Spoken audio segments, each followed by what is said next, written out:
So get your copies and put pen on the paper. Put pen on the paper, that means लिखना शुरू करो. Because once again today I am going to give you some very important, productive and significant lines which will really bring revolutionary changes in your speaking.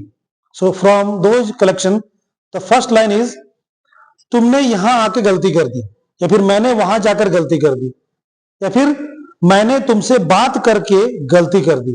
Normally क्या होता है कि जब कोई काम हम करते हैं और उस काम को करने के बाद हमें रियलाइजेशन होता है कि मैंने यह काम करके गलती कर दी. तो for this type of lines you can speak a word screw up.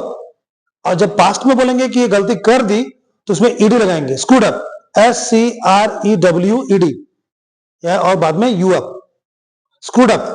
Example देखते हैं. तुमने यहां आके गलती कर दी, it means you screwed up by coming here. मैंने वहां जाके गलती कर दी, I screwed up by going there. मैंने तुमसे बात करके गलती कर दी, I screwed up by talking to you. या फिर तुमने यह काम लेकर या यह कॉन्ट्रैक्ट लेकर गलती कर दी, it means you screwed up by taking this या फिर दैट कॉन्ट्रैक्ट. दम है तो बोल के दिखाओ. दम है तो अंग्रेजी बोल के दिखाओ, या फिर दम है तो मुझसे झगड़ा करके दिखाओ. So by speaking if you have power. So by abusing if you have power. And so by talking to me in English if you have power.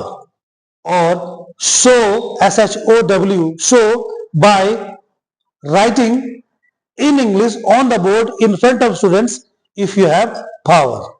And third one is, it is a piece of cake to speak English for me. यानी English बोलना मेरे लिए बाएं हाथ का खेल है. It is a piece of cake to talk to any foreigner. यानी किसी भी विदेशी के साथ मेरे लिए बात करना बच्चों का खेल है.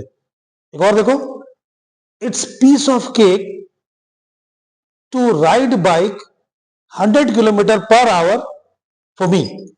इट मीन्स 100 घंटा प्रति घंटे की रफ्तार से बाइक चलाना मेरे लिए बाएं हाथ का खेल है या फिर बच्चों का खेल है. इसको आप एक और तरीके से यूज कर सकते हो, जरंड के तरीके से, जहां पर आप किसी भी वर्ब को आईएनजी लगाकर नाउन बनाते हो. इसको बोलते हैं हम लोग क्रियावाचक संज्ञा. यानी किसी भी आप क्रिया को संज्ञा बनाते हो, यानी आईएनजी लगाकर. For example, speaking English is a piece of cake for me. Right. It means dealing with strong people या dealing with dignified people is a piece of cake for me. और टीचिंग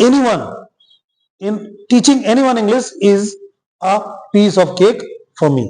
और to challenge anyone, इसको infinitive से बना सकते हो, यानी 2 + V1. To challenge anyone is a piece of cake for me, और challenging anyone is a piece of cake for me. यानी इस चीज को आप 3 तरीके से बना सकते हो. पहला, it is a piece of cake to take decision. Taking decision is a piece of cake for me, और to take decision is a piece of cake for me. So I hope you must have liked learning these all spoken lines, and I would keep giving you some more effective and significant spoken lines. So stay tuned, stay connected, be in touch with me, and I assure you I'll be giving you a lot of effective and impressive and productive lines. So goodbye, I'll see you and I'll meet you in my next video. Goodbye.